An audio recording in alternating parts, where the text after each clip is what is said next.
बलूचिस्तान अब पाकिस्तान के हाथ से फिसल रहा है। बलूचिस्तान पर पाकिस्तान का कंट्रोल खत्म होता जा रहा है। बलोच आर्मी अब आसिम मुनीर की सेना से भी ज्यादा हाईटेक हो गई है। ये मैं नहीं कह रही हूँ, इस बात को पाकिस्तानी रक्षा मंत्री ख्वाजा आसिफ ने अपनी संसद में कबूल किया है, और वो इसलिए क्योंकि 31 जनवरी 2026 को जो हुआ उसने पाकिस्तान के इतिहास में बगावत का सबसे डरावना अध्याय लिख दिया है। बलूचिस्तान लिबरेशन आर्मी यानी कि BLA ने एक साथ 12 जिलों में पाकिस्तान की फौज और सरकारी ठिकानों पर अब तक का सबसे बड़ा हमला बोला। इसे नाम दिया गया ऑपरेशन हेरोफ फेज 2। बलोच भाषा में हेरोफ का मतलब होता है काला तूफान, और वाकई ये हमला पाकिस्तानी फौज के लिए किसी तूफान से कम नहीं था।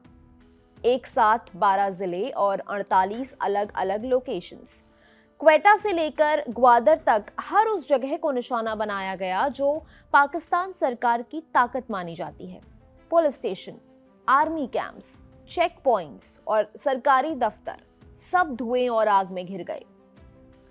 BLA का दावा है कि उनके लड़ाकों ने इस हमले में पाकिस्तान के 84 सैनिकों को मार गिराया है, जबकि 18 को बंधक बना लिया है। हालांकि सरकार का कहना है कि उन्होंने जवाबी कार्रवाई में 145 लड़ाकों को मारा है। दोनों के आंकड़े अपनी जगह हैं, लेकिन जमीनी हकीकत ये है कि एक विद्रोही गुट ने देश की प्रोफेशनल आर्मी को 40 घंटे तक उलझाए रखा। इस हमले की सबसे चौंकाने वाली बात यह है कि इसमें सिर्फ पुरुष नहीं बल्कि महिलाएं भी हथियार लेकर लड़ी। BLA ने इनके वीडियो भी जारी किए। महिलाओं की भागीदारी ने पाकिस्तानी खुफिया एजेंसियों की नींद उड़ा दी है। इलाके में अब भी आर्मी और पुलिस के जवानों की तैनाती है। BLA ने 2024 में ऑपरेशन हेरोफ का पहला फेज लॉन्च किया था। तब भी उन्होंने कई घंटों तक मेन हाईवे और मिलिट्री कैंप्स को अपने कब्जे में रखा था। BLA का दावा है कि 2025 में उसने पाकिस्तानी सेना और पुलिस के ठिकानों पर कुल 521 हमले किए। 11 मार्च को BLA ने पाकिस्तान की जाफर एक्सप्रेस ट्रेन हाईजैक कर ली थी। BLA ने 200 से ज्यादा पाकिस्तानी सैनिकों को बंधक बनाने का दावा किया था। वहीं 14 मई को बलूचिस्तान के कई जिलों में अलग अलग जगहों पर टारगेटेड हमले किए गए थे, लेकिन इस बार का फेज 2 उससे कहीं ज्यादा बड़ा और खतरनाक है। ये अब सिर्फ हिट एंड रन यानी कि मारो और भागो वाली लड़ाई नहीं रही। BLA अब सीधे आमने सामने की जंग लड़ रहा है। उनका मकसद साफ है, वो पाकिस्तान को ये जताना चाहते हैं कि बलूचिस्तान पर अब उसका कंट्रोल नामुमकिन है, और इस बात को पाकिस्तान के रक्षा मंत्री ख्वाजा आसिफ मान भी रहे हैं। ख्वाजा आसिफ ने भरी संसद में अपनी बेबसी का रोना रोया। उन्होंने कबूल किया है कि बलोच लड़ाके अब फटे पुराने कपड़ों वाले बागी नहीं रहे, बल्कि वो फौज से भी ज्यादा हाईटेक और महंगे हथियारों से लैस हैं। ख्वाजा आसिफ के मुताबिक एक एक बलोच विद्रोही के पास करीब $20,000 का पूरा कॉम्बैट गियर है। उनके पास नाइट विजन वाले चश्मे हैं, थर्मल इमेजिंग है, और वो हथियार हैं जो पाकिस्तानी सेना के पास भी नहीं है। आसिफ ने लाचारी जताते हुए कहा कि बलूचिस्तान को कंट्रोल करना अब हमारी फौज के बस का नहीं है। उन्होंने साफ शब्दों में कबूल किया कि हमारे सैनिक वहां तैनात तो हैं, लेकिन शारीरिक रूप से वो इस इलाके को संभालने के काबिल नहीं है। पाकिस्तान के रक्षा मंत्री का ये डर देखकर भारत की वो भविष्यवाणी याद आ रही है जो सालों पहले कर दी गई थी।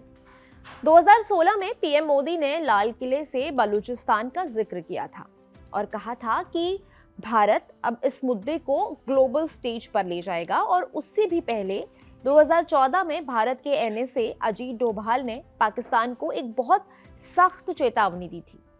डोभाल ने कहा था, अगर तुमने मुंबई जैसा एक और हमला किया तो तुम बलूचिस्तान को खो दोगे। ख्वाजा आसिफ का कबूलनामा इसका सबूत है कि डोभाल की वो बात अब हकीकत में बदल रही है। पाकिस्तान की सरकार बलूचिस्तान को ताकत से कुचलने गई थी, लेकिन अब उसे अपनी ही जमीन बचाना भारी पड़ रहा है। बलूचिस्तान के इस खूनी संघर्ष में सबसे परेशान करने वाली तस्वीर उन महिला फिदायीन हमलावरों की है जिन्होंने पाकिस्तानी सेना के छक्के छुड़ा दिए। पाकिस्तान के रक्षा मंत्री ख्वाजा आसिफ के मुताबिक 31 जनवरी के हमलों में 3 महिलाएं भी शामिल थीं। बीएलए ने भी ऑपरेशन हेरोफ फेज 2 में शामिल 2 महिला लड़ाकों की तस्वीरें जारी की हैं। आसिफा मेंगल और हवा बलूच सुसाइड बॉम्बर बनकर आईं और खुद को उड़ा लिया। सबसे पहले बात करते हैं 23 साल की आसिफा मेंगल की। आसिफा कोई आम लड़की नहीं थी। नौशकी जिले की रहने वाली आसिफा ने अपने 21वें जन्मदिन पर केक नहीं काटा बल्कि मौत का रास्ता चुना। उसने बीएलए की सबसे खतरनाक यूनिट मजीद ब्रिगेड ज्वाइन की। ये वो यूनिट है जो हाई प्रोफाइल और सुसाइड अटैक करती है। जनवरी 2024 में आसिफा ने फैसला लिया कि वो फिदायीन बनेगी और फिर 31 जनवरी को उसने नौशकी में पाकिस्तानी खुफिया एजेंसी आईएसआई के हेडक्वार्टर पर हमला करके खुद को उड़ा लिया। दूसरी थी हवा बलूच, जिसे द्रोशुम के नाम से भी जाना जाता है। उसका एक वीडियो भी आया है जो रोंगटे खड़े कर देने वाला है। कंधे पर बैग और हाथ में बंदूक लिए हवा बलूच वीडियो में कहती हैं, आज आपकी एक बहन पंजाब आर्मी यानी पाकिस्तानी सेना का सामना कर रही है। हवा बलूच एक पढ़ी लिखी लड़की थी और उसके पिता भी इसी लड़ाई में मारे गए थे। उनकी मौत ग्वादर में पाकिस्तानी सेना से लड़ते हुए हुई थी। ये सिर्फ 2 नाम नहीं है, एक ट्रेंड है जो पाकिस्तान के लिए खतरे की घंटी है। इससे पहले 2022 में शारी बलूच ने चीनी नागरिकों पर पहला सुसाइड अटैक किया था। वो एक टीचर थी और 2 बच्चों की मां भी। अब आसिफा और हवा जैसी यंग लड़कियों का ह्यूमन बॉम्ब बनना बताता है कि बलूचिस्तान में आज़ादी की आग अब घर घर पहुंच चुकी है। जब एक कौम की महिलाएं मरने से डरना छोड़ दें तो उन्हें डराना किसी भी फौज के लिए नामुमकिन हो जाता है। अब मजीद ब्रिगेड की बात करते हैं। ये बीएलए का आत्मघाती दस्ता है। इस यूनिट में शामिल होने का मतलब है वापस जिंदा नहीं लौटना। इनका मकसद लड़ना नहीं होता है बल्कि दुश्मन को ज्यादा से ज्यादा नुकसान पहुंचाते हुए खुद को खत्म कर देना होता है। इस खूनी ब्रिगेड की कहानी भी बड़ी दिलचस्प है। इसकी शुरुआत 2010-11 में बीएलए के पूर्व कमांडर असलम अचू ने की थी। इसका नाम 2 सगे भाइयों मजीद लंगोव सीनियर और मजीद लंगोव जूनियर के नाम पर रखा गया। मजीद सीनियर ने 1974 में तत्कालीन प्राइम मिनिस्टर जुल्फिकार अली भुट्टो पर हमले की कोशिश में जान दी थी और मजीद जूनियर 2010 में पाकिस्तानी सेना के साथ मुठभेड़ में मारा गया। इन्हीं की याद में बनी ये यूनिट आज पाकिस्तान के लिए सरदर्द बन चुकी है। मजीद ब्रिगेड कोई भीड़ नहीं है बल्कि हाईली ट्रेन्ड कमांडो यूनिट है। ये लोग साधारण गुरिल्ला लड़ाई नहीं लड़ते। इनका काम सबसे सुरक्षित जगहों में घुसना और वहां तबाही मचाना है। सबसे खतरनाक पहलू यह है कि अब पढ़े लिखे युवा भी इनमें शामिल हो रहे हैं। डॉक्टर, इंजीनियर और यूनिवर्सिटी के स्टूडेंट्स इसका हिस्सा बन रहे हैं, जो मानते हैं कि उनके पास बंदूक उठाने के अलावा कोई चारा नहीं बचा है। अमेरिका ने भले ही आतंकी संगठन इसे घोषित कर दिया हो, लेकिन बलूचिस्तान के लोगों के लिए ये आजादी के सिपाही है। पाकिस्तान में जब भी कुछ गलत होता है तो वहां की सरकार और फौज का एक ही रटा रटाया जवाब होता है। ये भारत ने किया है। इस बार भी कुछ अलग नहीं हुआ। बलूचिस्तान में हुए इन भीषण हमलों के बाद बलूचिस्तान के मुख्यमंत्री सरफराज बुगटी ने एक नया शब्द उछाला, फितना अल हिंदुस्तान। इसका मतलब है हिंदुस्तान से आई मुसीबत। बुगटी का कहना है कि क्वेटा, ग्वादर और मस्तुंग में जो हमले हुए वो भारत समर्थित थे। पाकिस्तानी सेना ने तो बाकायदा बयान जारी करके कहा कि बीएलए के पीछे भारत का हाथ है और इसका मकसद पाकिस्तान में अशांति फैलाना है। यानी अपनी जमीन पर पल रही बगावत को वो सीधे सीधे सरहद पार की साजिश बता रहे हैं। लेकिन इस बार पाकिस्तान का झूठ उसके अपने ही बयानों में उलझ गया। एक तरफ बुगटी कहते हैं कि ये भारतीय साजिश है और दूसरी तरफ वो दावा करते हैं कि मारे गए लड़ाकों में अफगान नागरिक भी शामिल हैं। अब सवाल यह है कि अगर ये भारतीय साजिश है तो अफगान लड़ाके वहां क्या कर रहे हैं? और अगर अफगानी शामिल हैं तो फिर सारा ठीक रहा, भारत पर क्यों? असल में पाकिस्तान सरकार इतनी बुरी तरह से घिरी हुई है कि वो अपनी जनता का गुस्सा डाइवर्ट करने के लिए पड़ोसियों पर उंगली उठा रही है। भारत ने भी इस बार पाकिस्तान को आईना दिखाने में देर नहीं लगाई। विदेश मंत्रालय के प्रवक्ता रणधीर जायसवाल ने पाकिस्तान के इन आरोपों को सिरे से खारिज कर दिया। उन्होंने दो टूक कहा कि पाकिस्तान को दूसरों पर इल्जाम लगाने के बजाय अपने गिरेबान में झांकना चाहिए। बलूचिस्तान के लोग जो मांग रहे हैं वो उनकी अपनी आवाज है। उस आवाज को कुचलने के लिए भारत का बहाना बनाना अब नहीं चलेगा। हकीकत यह है कि पाकिस्तान बलूचिस्तान को कभी अपना हिस्सा मान ही नहीं पाया। वहां के लोग सालों से गायब किए जा रहे हैं, मारे जा रहे हैं। जब आप अपने ही नागरिकों के साथ दुश्मन जैसा बर्ताव करेंगे तो वो तो हथियार उठाएंगे ही। अपनी गलतियों का बिल भारत के नाम फाड़ना पाकिस्तान की पुरानी आदत है, लेकिन अब ये चेक बाउंस हो रहे हैं। पाकिस्तान बार बार भारत पर मदद करने का आरोप लगाता है, लेकिन क्या आप जानते हैं कि खुद बलूच नेता भारत से क्या चाहते हैं? सीधे शब्दों में कहें तो वो भारत को एक बड़े भाई और मुक्तिदाता के रूप में देखते हैं। उन्हें लगता है कि जैसे 1971 में भारत ने बांग्लादेश को पाकिस्तान के जुल्मों से आजाद कराया था, वही इतिहास बलूचिस्तान में भी दोहराया जा सकता है। बलूच नेता मीर यार बलूच, जो सोशल मीडिया पर काफी एक्टिव हैं, वो खुलकर भारत से मदद मांगते हैं। हाल ही में उन्होंने एक बहुत ही इमोशनल अपील की। उन्होंने भारतीय मीडिया और बुद्धिजीवियों से कहा कि हमें पाकिस्तानी मत कहिए, हम बलूचिस्तानी हैं। पाकिस्तान के अपने लोग तो वो पंजाबी हैं जिन्होंने कभी बमबारी और नरसंहार नहीं देखा। मीर यार बलूच ने लिखा कि तुम मारोगे तो हम निकलेंगे, हम अपनी नस्ल बचाने निकले हैं। उनका मानना है कि भारत को पाकिस्तान के कब्जे वाले कश्मीर यानी कि पीओके को वापस लेना चाहिए और बलूचिस्तान इस मिशन में पूरी तरह भारत के साथ खड़ा है। हालांकि भारत सरकार की पॉलिसी बहुत साफ और सधी हुई है। भारत ने कभी बलूचिस्तान में हथियार या पैसे देने की बात नहीं मानी। हाँ, लेकिन भारत नैतिक और कूटनीतिक तौर पर बलूच लोगों के मानवाधिकारों की बात दुनिया के सामने जरूर उठाता रहा है। 2016 में पीएम मोदी ने लाल किले से बलूचिस्तान का जिक्र किया था, जिसने पाकिस्तान की दुखती रग पर हाथ रख दिया था। पाकिस्तान को यही डर है कि अगर भारत ने अपनी नीतियां थोड़ी भी बदल दी तो बलूचिस्तान उसके हाथ से रेत की तरह फिसल जाएगा। बलूच नेताओं का तो यहां तक कहना है कि अगर भारत पाकिस्तान पर निर्णायक कार्रवाई करे तो वो पश्चिमी सीमा से पाकिस्तान पर हमला करके दोहरा मोर्चा खोल देंगे। बलूचिस्तान के लोग भारत को अपनी आखिरी उम्मीद मानते हैं, क्योंकि पूरी दुनिया ने उनकी चीखें अनसुनी कर दी हैं। बलूचिस्तान की लड़ाई सिर्फ आज़ादी की नहीं बल्कि खरबों डॉलर के खजाने की भी है, और इसी खजाने पर दुनिया की दो महाशक्तियों चीन और अमेरिका की नजरें भी पड़ी हैं। बलूचिस्तान की जमीन के नीचे बेशकीमती मिनरल्स दबे हैं, जिसे निकालने की होड़ मची हुई है। सितंबर 2025 में पाकिस्तान के आर्मी चीफ आसिम मुनीर अमेरिकी राष्ट्रपति डोनाल्ड ट्रंप से मिले। एक तस्वीर बहुत वायरल हुई थी जिसमें मुनीर एक लकड़ी के बॉक्स में ट्रंप को कुछ पत्थर दिखा रहे थे। ये मामूली पत्थर नहीं थे बल्कि रेयर अर्थ मिनरल्स थे। इसके बाद अमेरिका ने बलूचिस्तान की रेको डिक माइन में $1.25 बिलियन का निवेश का ऐलान कर दिया। अमेरिका को उम्मीद है कि यहां से उसे भारी मात्रा में कॉपर और सोना मिलेगा। बलूच लोग इस विदेशी निवेश के सख्त खिलाफ हैं। उनका कहना है कि खजाना हमारा, जमीन हमारी, तो सौदा पाकिस्तान क्यों कर रहा है? यही वजह है कि बीएलए इन प्रोजेक्ट्स को सीधे निशाना बना रही है।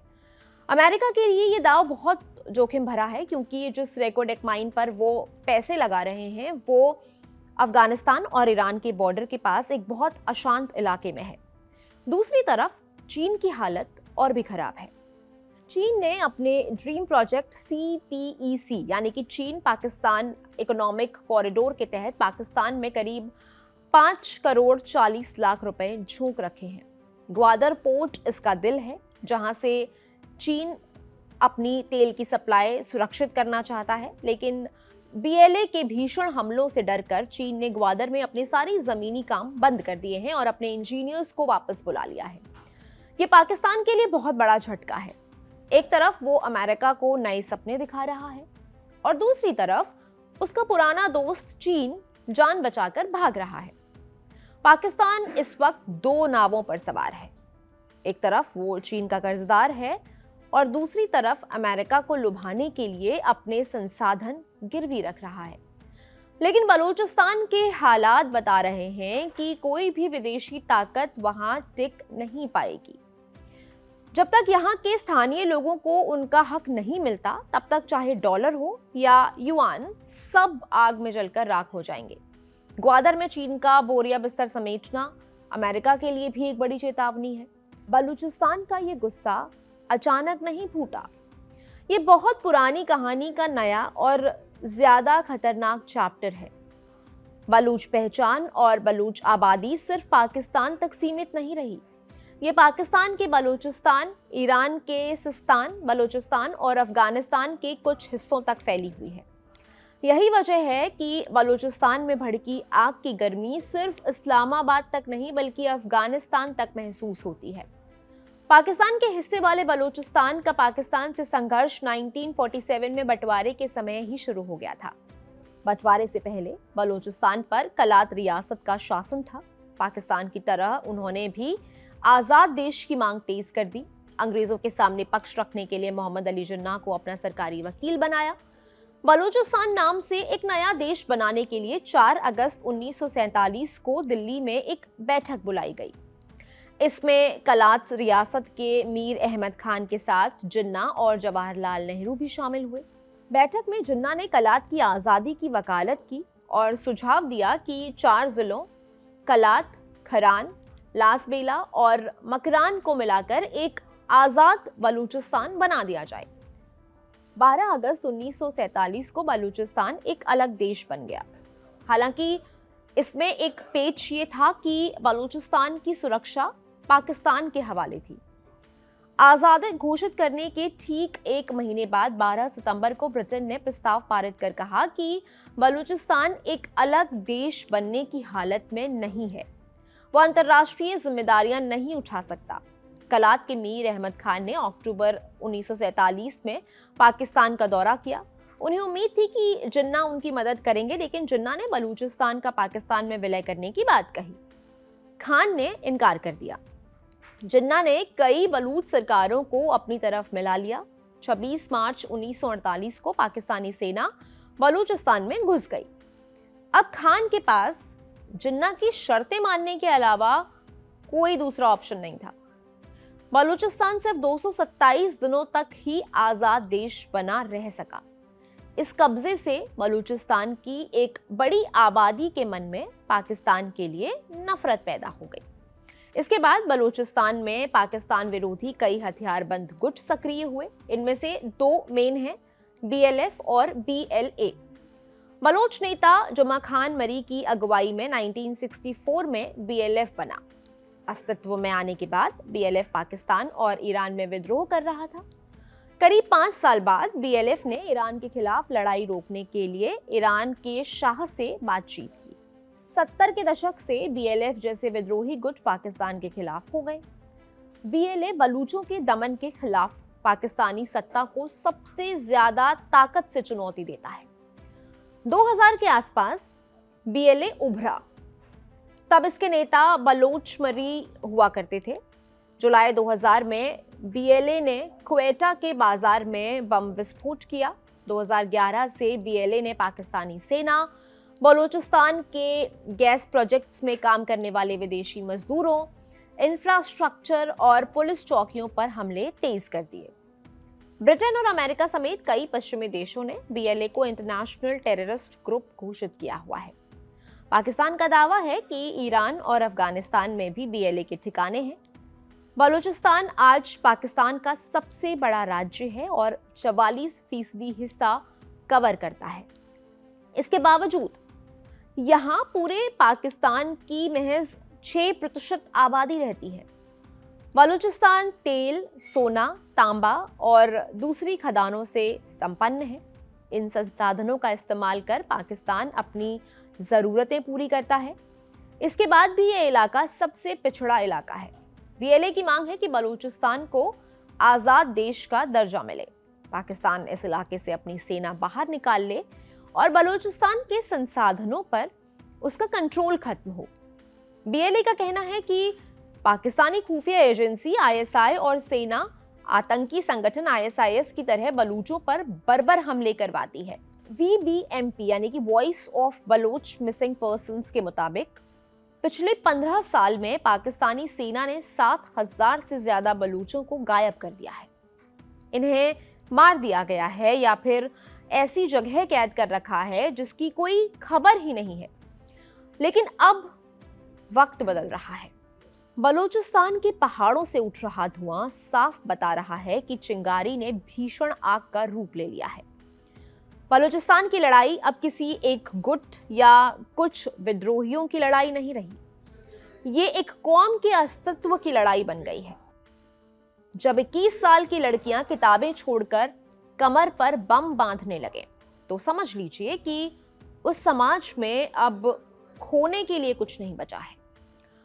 सवाल सिर्फ पाकिस्तान की सरकार से नहीं बल्कि पूरी दुनिया से है। क्या खनिज और संसाधनों की भूख में बलूचों की लाशें किसी को नजर नहीं आ रही? क्या अमेरिका और चीन का पैसा वहां बहते खून के दाग धो पाएगा? इतिहास गवाह है, जब जुल्म हद से बढ़ जाता है तो नक्शे बदल जाते हैं। 1971 में भी पाकिस्तान ने बगावत को कुचलने की कोशिश की थी और नतीजा दुनिया ने देखा। अब 55 साल बाद बलूचिस्तान उसी मोड़ पर खड़ा है। अगर आज भी पाकिस्तान ने बंदूक की जगह बातचीत का रास्ता नहीं चुना तो शायद दुनिया के नक्शे पर एक बार फिर नई लकीरें खिंच जाएं। फैसला वक्त करेगा, लेकिन इंतकाम की ये आग इतनी जल्दी बुझने वाली नहीं है। फिलहाल इस रिपोर्ट में इतना ही। बलूचिस्तान की इस हालत के बारे में आप क्या सोचते हैं? हमें कमेंट बॉक्स में अपनी राय जरूर बताएं। मैं हूं गरिमा, आप देख रहे हैं कड़क। शुक्रिया।